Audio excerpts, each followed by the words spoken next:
Jake Hanlon's life could best be described as an unremarkable experiment in minimal excitement. As an accountant in a mid-sized town where the most thrilling event was the annual corn festival, he had cultivated a lifestyle designed to avoid surprises. His mornings were especially sacred, coffee brewed at exactly 6:15 a.m., toast lightly browned by 6:22, and a brief commute through the quiet streets of Parkside to the office, where spreadsheets awaited his mildly enthusiastic gaze. But this Tuesday morning was different. Jake shuffled out to his driveway, his travel mug steaming with overly sweetened coffee, and hit the unlock button on his car key. The headlights of his aging station wagon, affectionately nicknamed the Rust Bucket, flashed, signaling readiness. He opened the driver's side door, threw his bag onto the passenger seat, and slid in behind the wheel. Then he froze. There, hunched in the back seat, was a woman. Not just any woman. This one had luminous blue skin that shimmered faintly in the early morning light, as though her body were dusted with crushed sapphires. Her hair, a cascade of silver streaked with faint purple, looked more like threads of light than anything physical. She wore a patchwork cloak, torn and singed at the edges, and her large, pupilless eyes locked onto him with a mix of defiance and nervousness. Jake stared, unblinking, for what felt like an eternity. Finally, his brain kicked into gear. Hi? The woman tilted her head, her expression wary. She spoke, her voice carrying a slight hum, like a tuning fork vibrating just out of reach of human hearing. Greetings. I require your assistance. Jake blinked. Twice. Then, against all reason, he replied, You and every telemarketer on the planet. The woman's brow furrowed. She glanced around the car nervously, her long fingers gripping the edges of her cloak. I am being pursued. I must leave this location immediately. Jake opened his mouth to respond, but words failed him. Instead, he slowly reached for his coffee and took a long, deliberate sip, hoping the caffeine might make sense of this surreal moment. It didn't. Okay, he said finally, his voice rising an octave. So, you're an alien? I am Vaisha of Korath, she said, as though that explained everything. Jake nodded slowly. Cool. And you're hiding in my car because... She sighed, a sound that seemed to carry the weight of entire galaxies. Because it was unguarded, and I could no longer run. The one who hunts me will arrive soon. Your vehicle will suffice for escape. Ah, yes, the classic borrow a stranger's car to outrun space assassins routine, Jake muttered, more to himself than her. Happens all the time. Vaisha didn't seem to catch the sarcasm. Instead, she leaned forward slightly, her expression softening. Please, I will compensate you. I possess resources. Jake considered this. On one hand, he was pretty sure he was either dreaming or having a psychotic break. On the other hand, the shimmer of desperation in her eyes felt real. Against his better judgment, he sighed. Okay, fine. But if you eat my snacks, we're going to have a problem. The rust bucket coughed to life as Jake started the engine. The woman, Vaisha, he reminded himself, watched him intently from the back seat, her posture rigid. Jake glanced at her in the rearview mirror. So, where exactly are we going? She hesitated, then produced a small device from beneath her cloak. It looked like a metallic orb, no larger than a tennis ball, covered in intricate carvings that pulsed faintly with light. She tapped it, and a holographic display projected into the air, showing what appeared to be a map. Jake recognized Earth's general outline, but the glowing symbols in alien script meant nothing to him. Here, she said, pointing to a pulsating blue dot in the middle of the display. Jake frowned. That's 3 states over. Yes, she replied, her tone neutral. Of course it is, Jake muttered. Because why not? Can't outrun space assassins in the same zip code, right? She tilted her head again, clearly confused by his tone. Jake shook his head and started down the driveway. As they merged onto the main road, he tried to ignore the growing pit in his stomach. So, who's chasing you? he asked, trying to sound casual. Vaish's expression darkened. A hunter. They are known as the Shard. Their kind are mercenaries, relentless in their pursuit. She hesitated, her gaze dropping. I had no other options. Jake raised an eyebrow. And out of all the cars and all the driveways, you picked mine. Lucky me. You should feel honored, she said, her tone deadpan. Jake couldn't help but laugh. Honored. Right. I'll add that to my resume. Driver for fugitive alien warrior. Vaish's lips twitched almost imperceptibly. Jake wasn't sure if it was meant to be a smile or if her alien physiology was doing something weird. The drive was uneventful for the first 20 minutes, save for Jake's occasional attempts to fill the awkward silence. So, do you, eat? Sleep? Have hobbies? What's the alien version of Netflix? Vaishya regarded him with a mix of confusion and mild irritation. I do not understand your inquiries. Right, of course. Silly me. Jake drummed his fingers on the steering wheel. But you do have TV, right? Or something like it. Space dramas? Alien cooking shows? I'm picturing like an intergalactic version of Chopped. Vaishya finally interrupted him. Are you always this talkative? Only when I've picked up extraterrestrial hitchhikers, Jake replied. It's a very specific niche. She sighed again, though this time it sounded more exasperated than weary. As they reached the highway, Jake's phone buzzed in the cup holder. He glanced at it, a text from his boss, asking if he was coming to work today. Jake groaned. Great. I'm going to have to explain this later. Sorry I missed the budget meeting, Barry. I was busy saving an alien princess. I am not a princess, Vaishya said sharply. Jake snorted. Right, sorry, warrior, my bad. Her gaze softened slightly. You are unusual human. Most of your kind would have refused me outright. Jake shrugged. Well, most of my kind haven't been this bored in years. Besides, I figure if I'm going to die in some crazy alien battle, I might as well get a cool story out of it. Vaishya tilted her head again, her silver hair catching the light. You are strange. And you're blue, Jake shot back. So I guess we're even. For the first time, she smiled.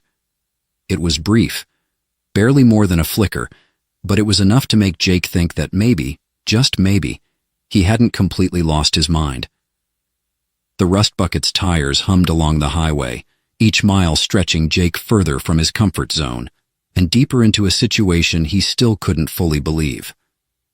The car's interior smelled faintly of old leather, burnt coffee, and the faint ozone-like tang that seemed to emanate from Vaishya. She sat rigidly in the passenger seat now, having relocated after Jake insisted that her looming presence in the back was giving him serial killer vibes. The highway stretched before them, a ribbon of cracked asphalt cutting through fields of corn and the occasional cluster of trees. Overhead, clouds drifted lazily in the early morning light, oblivious to the fact that Jake's life had just derailed into full-blown sci-fi chaos. So, Jake began, breaking the silence for the 5th time in 20 minutes. Do you have a plan, or are we just winging it? Vaishya didn't look at him, her gaze fixed on the horizon. We travel. We evade pursuit. We survive. Solid plan, Jake said dryly. Really detailed. Thought out. I like it. He tapped the steering wheel with one finger. Just one tiny question. What happens if we don't survive? She turned her head then, her large, luminous eyes narrowing slightly. You should focus on driving. Jake sighed. Great. I get cryptic advice in backseat driving from an alien. I am in the front seat, Vaishya said flatly. Jake snorted. Right. My bad. Front seat driving. And the first sign of trouble came about an hour later. They had left the small town behind, and the road was flanked by dense woods on either side. The air felt heavier here, the sunlight muted as though it were struggling to pierce through some unseen veil. Jake didn't notice it at first, but Vaishya grew tense. Her fingers tightened around the edge of her cloak, and her eyes darted to the side mirror. "What's wrong?" Jake asked, glancing at her. "We are being followed," she said, her voice low. Jake's stomach dropped. Followed? By who? Or what? Vaisha didn't answer immediately. Instead, she leaned forward, her gaze sharp and unyielding. "Keep driving, do not slow down." Jake's grip on the steering wheel tightened. His heart began to pound, though he tried to mask his growing fear with a nervous laugh. "Okay, sure. Just another Tuesday, no big deal." The pursuer revealed itself soon enough. A glint of light flickered in the rearview mirror, and then Jake saw it. A sleek, black vehicle that looked like a cross between a sports car and a fighter jet. It hovered slightly above the road, its smooth, obsidian surface reflecting the surrounding trees like a dark mirror. "What is that?" Jake asked, his voice rising. "The Shard Scout," Vaisha said grimly. "It has found us." Jake stared at her. "Okay, cool, but can we define found here? Like, wave politely and pass us by, found, or—" A beam of light shot from the Scout, grazing the back of the rust bucket and leaving a scorch mark on the paint. Jake yelped. "Or that kind of found. Got it. Drive faster," Vaisha commanded, her voice steely. Jake slammed his foot on the gas, and the rust bucket lurched forward with a groan of protest. The engine whined as the speedometer inched toward the red zone. This car was not built for space chases. "Then adapt," Vaisha said sharply, pulling a metallic cylinder from beneath her cloak. The device unfolded into what looked like a sleek alien crossbow with glowing blue energy coursing through its limbs. Jake spared her a glance, his eyes wide. "Is that a laser gun? Please tell me that's a laser gun." "It is an energy bow," she corrected, leaning out the window. "Cool, cool, cool," Jake muttered, swerving to avoid a pothole. "Just casually wielding alien weapons in my family car. Totally normal."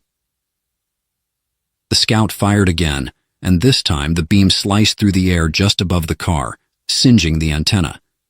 Jake let out a strangled laugh. "Oh, great! Now I can't listen to the radio?" Vaisha ignored him, taking aim with her bow. The weapon hummed as she loosed a bolt of energy, striking the Scout's left thruster. Sparks flew, and the vehicle wobbled slightly, but kept coming. "Did that do anything?" Jake asked, his voice tinged with panic. "It will slow them," Vaisha said, though she didn't sound entirely convinced. "Slow them?" Jake shouted. "They're shooting lasers at us, and your plan is to mildly inconvenience them?" Ahead, the road split into a Y-junction, one path leading into a narrow bridge and the other into a dirt trail that disappeared into the woods. "Which way?" Jake asked, his voice tight. Vaisha hesitated, her eyes flicking between the two paths. "The trail. They cannot maneuver well off-road." Jake veered sharply to the right, the rust bucket bouncing wildly as it hit the uneven dirt.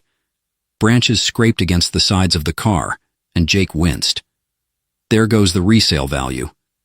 The Scout hesitated at the junction before following, its sleek form struggling to adjust to the rough terrain. Vaisha took advantage of the moment, firing another bolt that struck its undercarriage. This time, the impact was more substantial, sending the Scout spinning into a tree. Jake whooped. "Yes, take that, space car." Vaisha didn't share his enthusiasm. "Do not celebrate yet. The Shard will send more." Jake's grin faded. "Of course it will. Because why wouldn't it? This is my life now." They emerged from the woods onto a narrow two-lane road that wound through rolling hills. Jake slowed the car slightly, his hands still shaking. "So, what's the plan now?" Vaisha leaned back in her seat, her energy bow resting across her lap. "We continue. The Shard will not stop, but neither will I." Jake glanced at her, his fear tempered by a growing sense of awe. Despite the chaos, she remained calm and resolute, her determination as unyielding as the stars. "Well," he said after a moment, "if we're going to keep doing this, I'm going to need a better car. And snacks. Definitely snacks. Vaish's lips twitched into a faint smile. Your humor is strange, human. Yeah, well, get used to it, Jake replied, his grip on the wheel steadying. You're stuck with me now. For the first time since the chase began, the tension in the car eased slightly, and though the road ahead was uncertain, Jake found himself strangely excited. Terrified, yes, but also exhilarated, because for the first time in years, his life wasn't predictable, and that, he realized, wasn't such a bad thing. The rust bucket rattled along the winding back roads, its engine letting out a low groan every few miles. The dense forest had given way to sprawling farmland, the golden expanse of harvested fields stretching to the horizon. Despite the tranquility of the surroundings, tension lingered in the car. Jake kept stealing glances at Vaishah, who sat unnervingly still in the passenger seat, staring ahead as if expecting another attack at any moment.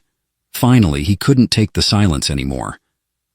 So, do space assassins take shifts? Like, do we get a lunch break before the next laser beam comes flying at us?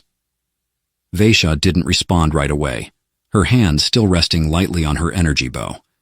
After a moment, she turned her head, her silver hair shimmering faintly in the sunlight. Humor seems to be your defense mechanism, she observed.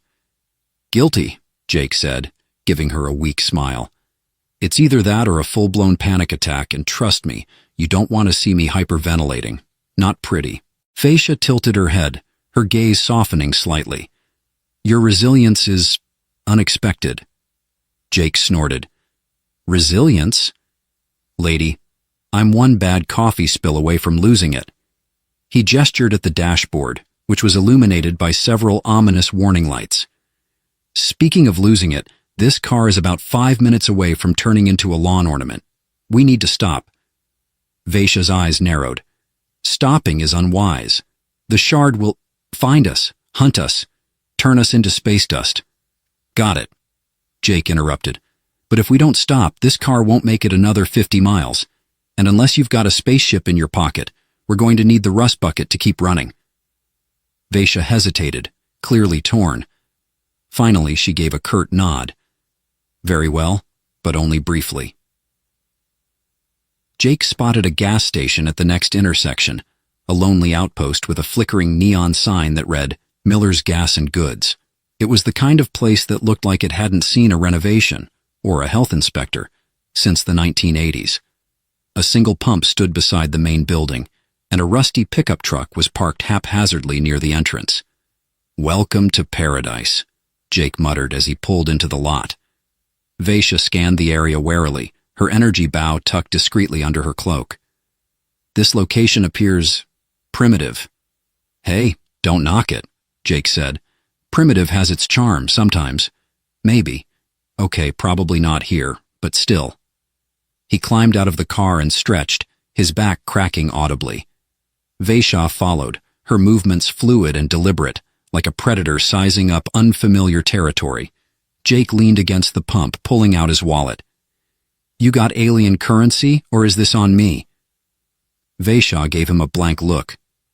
Right, Jake said with a sigh. Guess I'm footing the bill. Again. Inside the gas station, the air smelled of stale coffee and motor oil. A middle-aged man with a graying beard sat behind the counter, flipping through a magazine titled Big Rigs Monthly. He barely glanced up as Jake and Vaishah entered. Jake grabbed a pack of beef jerky, a couple of candy bars, and a bottle of water before heading to the counter. He could feel the cashier's eyes shift toward Vaishah, who was pretending to browse a rack of sunglasses. Friend of yours? The man asked, his voice thick with suspicion. Jake forced a laugh. Yeah, she's, from out of town. Way out of town. The cashier raised an eyebrow but didn't press further. Jake paid for the snacks and hurried back outside, where Vaishah was already inspecting the rust bucket with a frown. This machine is inadequate, she said, her tone making it clear that inadequate was a diplomatic choice of words. Hey, don't insult the rust bucket, Jake said, handing her a candy bar. She's doing her best. Vaisha eyed the candy with curiosity. What is this? Fuel, Jake said with a grin. For humans. Trust me, it's good. She hesitated before peeling back the wrapper and taking a small bite. Her eyes widened slightly, and Jake couldn't help but laugh. See, told you. Welcome to the wonderful world of processed sugar. Their brief reprieve was interrupted by a sudden, high-pitched whine that sent a chill down Jake's spine. He turned to see a small drone hovering at the edge of the lot, its sleek design unmistakably alien. Vaisha? Jake said, backing toward the car. She followed his gaze, her expression hardening. It's a scout. The shard knows we are here. Of course it does, Jake muttered, fumbling for his keys. Because why wouldn't it?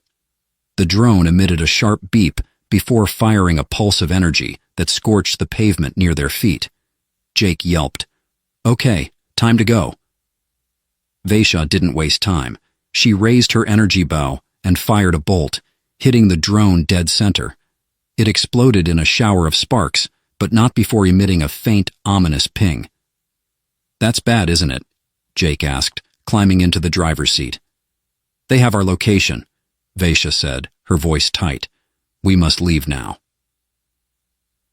The rust bucket roared to life, and they sped out of the lot, leaving the gas station and the bewildered cashier behind. Jake glanced at Vaisha, who was scanning the skies with a grim expression. So, what's the deal with these shard guys? Why are they so obsessed with chasing you? Vaisha hesitated before answering. I possess something they desire, something powerful. Jake frowned. Care to elaborate? She reached into her cloak and pulled out the metallic orb she had shown him earlier. Its surface glowed faintly, pulsing in a rhythmic pattern. This is the Korathian keystone, she said. It is a relic of great importance, capable of unlocking vast potential. Jake stared at the orb. Define vast potential. Are we talking world domination, or, like, a really good Wi-Fi signal? Vaisha's lips twitched in what might have been a suppressed smile. Its power is not for conquest. It is meant to restore balance. Balance, Jake repeated, nodding slowly. Okay, cool. Very zen. Love that for us. But couldn't you have just, I don't know, left it behind? Her expression darkened. If the shard obtains it, they will use it for destruction. I could not allow that. Jake sighed. Of course, because why make things easy? As they sped down the empty road, the sun began to set, casting long shadows across the landscape. Jake's nerves were frayed, but he couldn't deny the strange thrill of it all. A fugitive alien warrior, an intergalactic relic, and a relentless enemy. It was the stuff of movies, not real life. And yet, here he was. Hey, Vaisha, he said after a long silence. Yes? I know this is probably a terrible idea, but thanks for picking my car. She glanced at him, her expression softening. You are welcome, Jake Hanlon. For the first time that day, Jake felt a small flicker of hope. The road ahead might be dangerous, but at least he wasn't facing it alone. The highway stretched before them, flanked by rolling hills that rose like the crests of ocean waves. The fading light painted the sky in shades of crimson and gold, and for a brief, almost magical moment, the world seemed peaceful. Of course, Jake knew better by now. Peace, it turned out, was about as reliable as the rust bucket's engine. So, let me get this straight, Jake said, his fingers drumming on the steering wheel. The shard wants your magic space orb to blow stuff up. You're trying to stop them because what? Galactic destruction doesn't look good on your resume? Vaisha shot him a sidelong glance. Your flippancy is ill-timed, Jake Hanlon. Jake grinned. It's never ill-timed, it's my superpower. She tilted her head, considering this. A peculiar power. It would not serve you well in battle. No, Jake admitted, but it does wonders at awkward family dinners. The radio crackled to life suddenly, snapping Jake out of his banter. He frowned and tapped the dial. That's weird. The antenna got fried earlier. How's it even? All local frequencies. Anomaly reported near. The voice was faint, distorted, like someone speaking underwater. Jake squinted at the glowing radio dial, which now displayed an unfamiliar symbol, a triangle inside a circle. That's not normal, he said, pointing at it. Vaisha leaned forward, her expression sharp. It is a distress signal. Jake blinked. A what? An encoded message, she explained, her voice suddenly urgent. Likely from another ship. Someone is nearby. Jake let out a nervous laugh. Nearby as in helpful ally? Or nearby as in another shard scout here to vaporize us? It is impossible to say, Vaisha replied, already reaching for her energy bow. Great, Jake muttered, turning the wheel to follow the faint signal. Why not? Let's just add more mystery guests to this intergalactic road trip. The signal led them off the main highway and onto a narrow dirt path that wound through a dense grove of trees. The rust bucket protested with every bump and dip, but Jake coaxed it along, muttering a steady stream of apologies under his breath. Finally, the trees parted, revealing a wide clearing. At its center was a small craft, sleek and metallic, its surface shimmering faintly under the light of the rising moon. The design was unlike anything Jake had ever seen, smooth and organic, as though it had grown rather than been built. Whoa, he breathed, pulling the car to a stop. That's not from around here, is it? No, Vaisha said, her voice tinged with awe. It is Erythrian technology. Rare, even among my people. Jake turned to her. Friend or foe? That depends on who is inside, she said, stepping out of the car. Jake hesitated, his hands still gripping the wheel. Cool. You go ahead. I'll just keep the engine running. Vaisha gave him a look that managed to convey both disapproval and mild amusement. Stay close, Jake Hanlon. Your humor will not save you if this is a trap. Noted, Jake said, reluctantly climbing out of the car. As they approached the craft, a panel on its side slid open with a soft hiss, revealing a dimly lit interior. Vaisha raised her energy bow, her movements swift and precise. A figure stepped into the light, a tall, wiry being with skin that shimmered like molten gold. Its eyes were large and luminescent, glowing softly in the darkness. It held up its hands, palms outward, in what Jake hoped was a universal gesture of peace. Erythrian, Vaisha said, lowering her weapon slightly. The alien spoke, its voice melodic and strange, the words flowing together like a song. Yeah, no idea what they're saying, Jake said, glancing at Vaisha. She responded in the same language, her tone cautious but respectful. The exchange lasted only a few moments before Vaisha turned back to Jake. They are not with the Shard, she said. They are a traveler stranded here after their ship was damaged. Jake frowned. Stranded? Like broke down on the side of the road stranded? Vaisha nodded. Something like that. Great, Jake said. An alien hitchhiker. This day just keeps getting better. The Erythrian introduced themselves as Tikalir, though Jake couldn't quite pronounce it, without his tongue feeling like it was doing gymnastics. Tikalir explained, through Vaisha's translation, that their ship had been struck by a Shard patrol weeks ago. Since then, they had been hiding, repairing their vessel piece by piece. They believe the Shard is still searching for them, Vaisha said, her expression grim. Jake threw up his hands. Awesome. So now we've got 2 fugitives for the price of 1. We're basically a galactic Uber at this point. Tikalir tilted their head, clearly confused by Jake's tone. He jokes, Vaisha said, though she didn't sound entirely approving. Despite Jake's reservations, they decided to help Tikalir. The Erythrians' knowledge of Shard technology could prove invaluable, and their ship, though still grounded, contained advanced systems that might aid in evading their pursuers. As Tikalir led them inside the craft, Jake's awe only grew. The interior was sleek and minimalist, with walls that seemed to shift and ripple like liquid metal.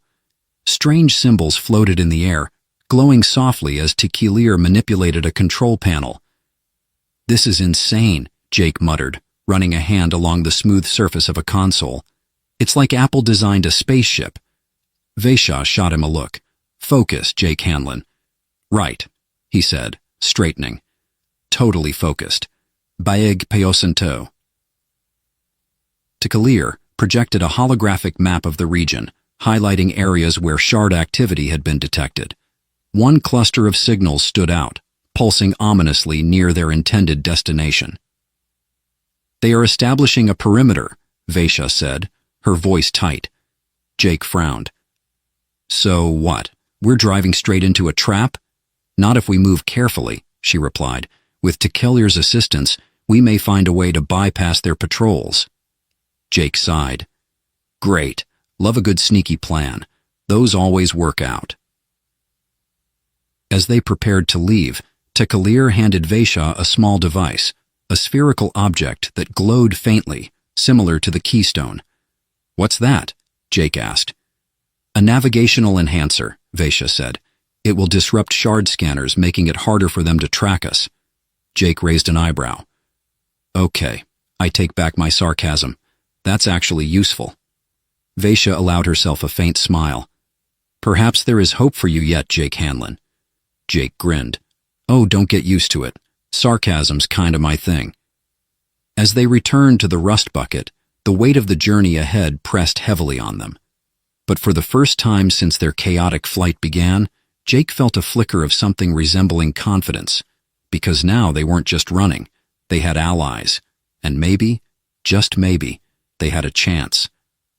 The rust bucket lumbered along a narrow, gravel-strewn road, its engine sounding more like a disgruntled coffee grinder than a functioning vehicle. Jake kept one hand on the wheel and the other on a can of soda he'd grabbed at their last stop, sipping intermittently to keep himself awake. In the back seat, Tequilir was perched with inhuman poise, their elongated fingers scrolling through a translucent datapad that seemed to float just above their lap. Meanwhile, Vaishya sat in the passenger seat, her expression as sharp as ever. The faint blue glow of the navigational enhancer in her lap cast shifting patterns across her face. "So," Jake said, breaking the silence, "are we going to talk about the fact that we're officially the weirdest carpool in human history? I mean, if someone saw us right now, they'd think I kidnapped an alien supermodel and a golden mannequin for some kind of avant-garde road trip movie." Vaishya didn't even glance at him. "Concentrate on the road, Jake Hanlon." Jake sighed. "Why do you always say my full name like you're announcing my death sentence? It's unnerving." Vaishya's lips twitched, almost imperceptibly. "Perhaps because your actions so often invite peril." Tequilir, who had been silent up until now, let out a melodic hum that Jake was starting to recognize as their version of laughter. "Oh, great," Jake muttered. "Even our golden hitchhiker thinks I'm a joke." And the atmosphere shifted when they reached a crossroads. The navigational enhancer pulsed brightly, and Vaishya leaned forward, scanning the map on her wrist device. "There is an issue," she said, her tone unusually grim. "Of course there is," Jake said. "Wouldn't be a proper day without one." "What now?" "The shard has established a checkpoint," Vaishya explained. "It is not far from here, and we cannot avoid it entirely." Jake groaned. "So we're just driving into their laser-fueled death trap? Fantastic. Do they validate parking, or should I just leave my wallet in the car?" Vaishya ignored him, focusing on Tequilir, who had already begun manipulating the datapad. "They suggest a strategy," Vaishya said after a moment.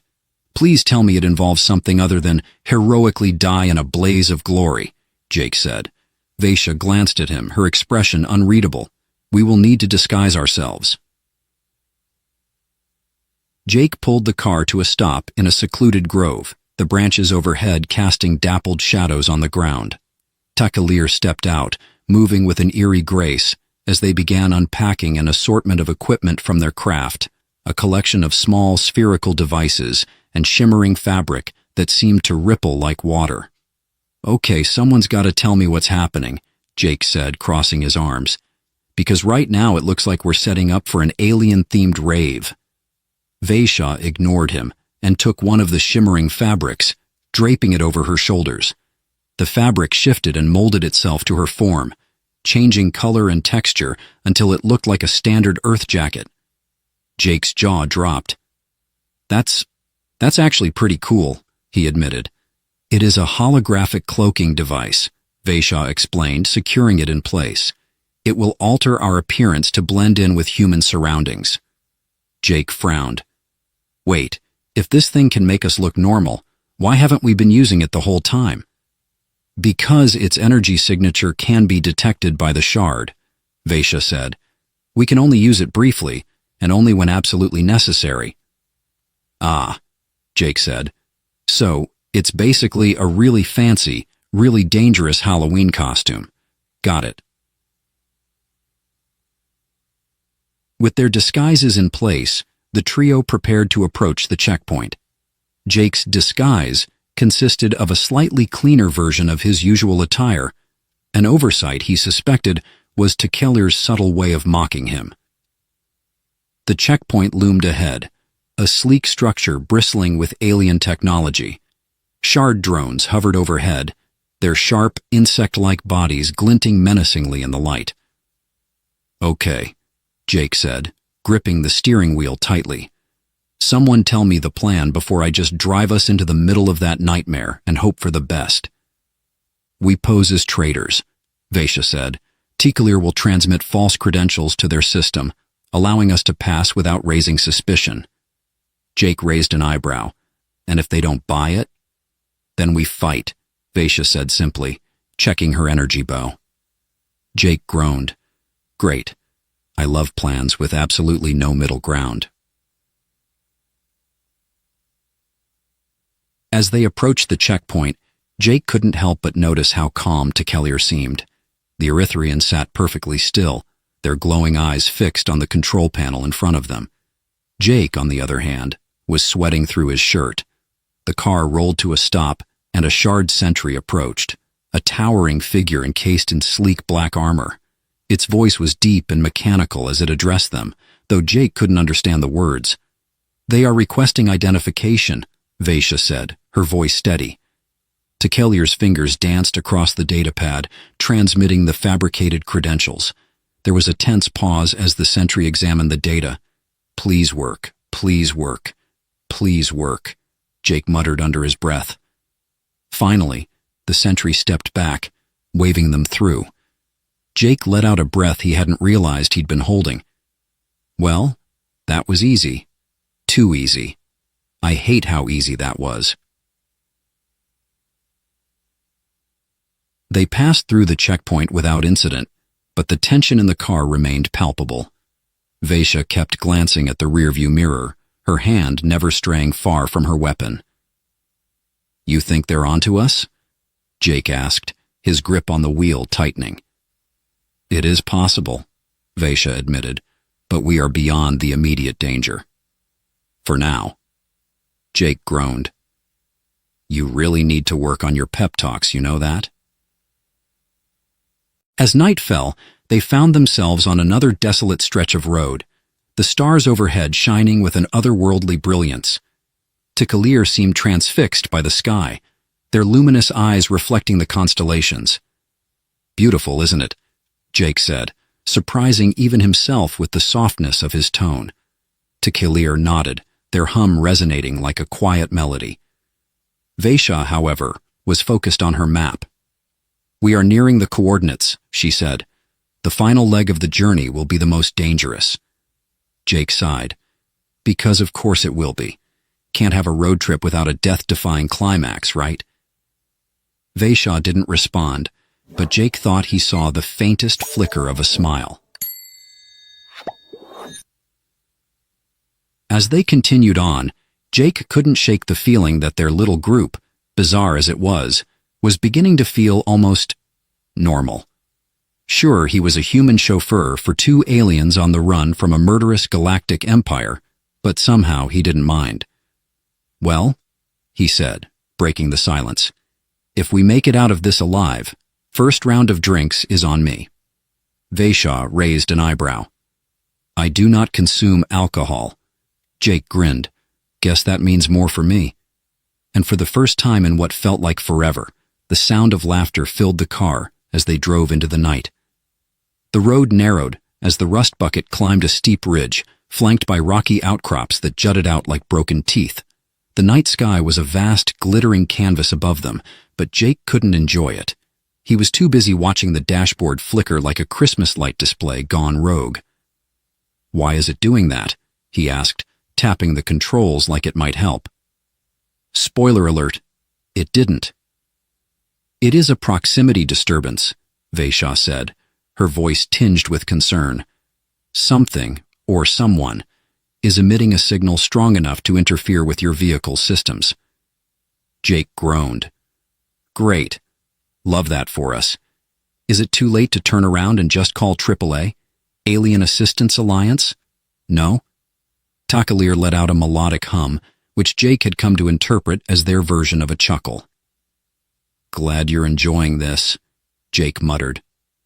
Meanwhile, I'm driving a haunted toaster up a mountain. Vaishya leaned forward, scanning the horizon. Her hand rested lightly on her energy bow, the faint blue glow of the navigational enhancer casting shadows across her face. Stay alert. This is the perfect location for an ambush. Jake swallowed hard. You really need to work on your motivational speeches, Vaishya. The rust bucket crested the ridge, revealing a wide, barren plateau. Jagged rock formations cast long shadows under the moonlight, and the air seemed charged with a faint hum, like the static before a thunderstorm. I don't like this, Jake said, gripping the wheel tighter. This feels like one of those horror movies where the dumb humans wander into a trap and, oh look, it's a trap. Ahead, a cluster of shard drones hovered silently, their sleek, insect-like bodies glowing faintly in the dark. Jake Hanlon, Vaishya said, her tone sharp. Stop the vehicle, now. Jake slammed on the brakes, the rust bucket skidding to a halt in a cloud of dust. Okay, he said, his voice high-pitched with panic. What's the plan? Please tell me there's a plan. Takalir's glowing eyes shifted to Vaishya, who was already stepping out of the car. Jake threw up his hands. Of course, just walk right out into the open. Why not? Great plan.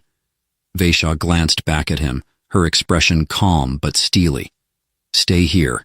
If things go poorly, you must drive. Do not wait for us. Jake's jaw dropped. Do not wait? Are you kidding me? I'm not abandoning... Jake Hanlon, she interrupted, her voice firm but not unkind. You must survive. Without the keystone, the Shard cannot complete their plans. That is the priority. Jake stared at her, his mouth opening and closing like a fish out of water. Yeah, well, I don't love this plan. 0 stars. Vaishya stepped into the clearing, her energy bow raised but not drawn. Takelir followed, their movements fluid and deliberate, the faint hum of their technology echoing in the stillness. The drones shifted, their glowing eyes locking onto the pair. A moment later, a Shard patrol emerged from the shadows, 4 figures clad in sleek black armor that seemed to absorb the light around them. Jake watched from the car, his heart pounding. This is bad. This is so bad. Why do I feel like this is about to turn into a sci-fi version of The Good, the Bad, and the Ugly? One of the Shard soldiers stepped forward, their voice mechanical and cold. Surrender the keystone. Vaishya's grip on her bow tightened. You know I cannot. Jake leaned forward, squinting. Okay, quick question. Why do bad guys always talk like robots? Is that a job requirement? Takelir's melodic hum filled the silence again, but even their usually soothing presence couldn't calm Jake's nerves. The standoff was broken by a sudden burst of light. Vaishya moved first, firing a bolt of energy from her bow that struck one of the drones, sending it spiraling to the ground in a shower of sparks. The clearing erupted into chaos. Jake ducked as a stray blast of energy struck the rust bucket's hood, leaving a smoking crater. Hey, that's my car! Well, technically my ex's car, but still. Vaishya and Takelir fought with a precision that was almost mesmerizing. Vaisha's movements were sharp and calculated, each shot from her bow finding its mark. Tekelir moved like liquid gold, their bodies shimmering as they deflected incoming fire with a small glowing shield. Jake, meanwhile, cowered behind the rust bucket's door, trying to think of something, anything that could help. His eyes fell on the dashboard, specifically the flickering radio dial. "Oh no," he muttered, shaking his head. "This is such a bad idea." But bad ideas were Jake Hanlon's specialty. Jake dove into the driver's seat, twisting the radio dial until the static gave way to a faint signal. He cranked the volume, and a burst of loud, obnoxious pop music filled the air. The effect was immediate. The drones faltered, their movements jerky and uncoordinated as the sound waves disrupted their systems. Even the shard soldiers hesitated, their helmets tilting in what Jake could only assume was confusion. "Yeah, that's right!" Jake shouted, slamming his hand on the horn for good measure. "Welcome to Earth, where our music's bad, and our cars are worse." Vaisha took full advantage of the distraction, taking down another drone with a well-aimed shot. Tekelir closed the distance to one of the soldiers, their shimmering shield colliding with the shard's weapon in a burst of light. And the chaos reached its peak when one of the shard soldiers turned their weapon on the rust bucket. "Okay, time to go," Jake yelled, slamming the car into reverse. The rust bucket lurched backward, narrowly avoiding a blast that left a smoking crater in the ground. "Vaisha, Tekelir, let's move!" Vaisha grabbed Tekelir's arm, pulling them toward the car as Jake threw open the door. The pair dove into the rust bucket just as Jake floored it, the tires kicking up dirt and gravel as they sped away. The silence in the car was deafening as they left the ambush site behind. Vaisha was breathing hard, her grip on the keystone tight. Tekelir's golden glow flickered faintly, a sign of exhaustion. Jake, on the other hand, was grinning like a maniac. "Did you see that?" he said, his voice loud in the confined space. "I just saved the day with a busted car and some terrible music. I'm a genius." Vaisha gave him a long, unimpressed look. "You were reckless. If the shard had adapted to the interference—" "But they didn't," Jake interrupted, his grin widening. "And you know why? Because nobody's ready for mid-2000s bubblegum pop." Tekelir let out another hum, and this time even Vaisha couldn't suppress a small smile. As the adrenaline began to fade, Jake's grin softened into something more thoughtful. "So," he said, his tone quieter now, "what's next?" Vaisha's gaze drifted to the horizon, where the faint outline of their destination was just visible in the distance. "Next," she said, "we face whatever awaits us at the Temple of Mavara." Jake nodded, his hand steady on the wheel. "Cool, no pressure or anything." And as the rust bucket rumbled onward, Jake couldn't help but feel a strange sense of hope. For the first time, it felt like they might actually have a shot. The Temple of Mavara was nothing like Jake expected. In his mind, the word temple conjured images of crumbling stone pillars or solemn halls bathed in mystical light. Instead, this was a sprawling metallic structure, sleek and otherworldly, like someone had plucked a chunk of an alien cityscape and dropped it in the middle of nowhere. The rust bucket sputtered to a halt on the cracked, gleaming surface of the plaza. Jake patted the dashboard. "Good job, old girl. You've earned your rust today." Vaisha stepped out first, her movements deliberate, eyes scanning for any remaining shard threats. Tekelir floated behind her, their energy subdued but steady. Jake clambered out last, wincing as his boots clanged noisily on the polished floor. "Okay," he said, taking in the sheer scale of the place. "I'll admit, this is pretty impressive. But is it, like, working impressive, or just Instagram ruins impressive?" Vaisha ignored him, her attention focused on the towering archway at the temple's entrance. The keystone pulsed faintly in her hand, its light growing brighter with every step she took toward the structure. "Guess that's our cue," Jake muttered, following close behind. "Sure hope this place doesn't have a gift shop, because I'm fresh out of cash." Inside, the temple hummed with an almost sentient energy. The walls shimmered with faint, unreadable glyphs, and strange machines lined the chamber, their design elegant and alien. Jake couldn't tell if they were computers, art installations, or vending machines for space snacks. "This place feels alive," he said, half in awe and half creeped out. "It is alive in a sense," Vaisha replied, her voice hushed. "The temple's core is powered by an ancient symbiosis of technology and biology. It will recognize the keystone." Jake raised an eyebrow. "Recognize it? What happens if it doesn't?" Vaisha didn't answer, which Jake found less than reassuring. At the center of the chamber stood a pedestal, its surface carved with intricate patterns that seemed to shift and ripple like liquid metal. Vaisha stepped forward, cradling the keystone like it was the most precious thing in the universe. "This is it," she said softly, more to herself than anyone else. "The moment my people have waited for." Jake hovered awkwardly behind her. "Yeah, no pressure or anything. Just, the fate of your planet. Casual Tuesday." Vaisha turned to him, her expression unexpectedly tender. "Jake Hanlon," she said, her voice steady, "you have been more than I could have ever hoped for in an ally. Whatever happens now, know that your actions have mattered." Jake scratched the back of his neck, feeling a blush creep up.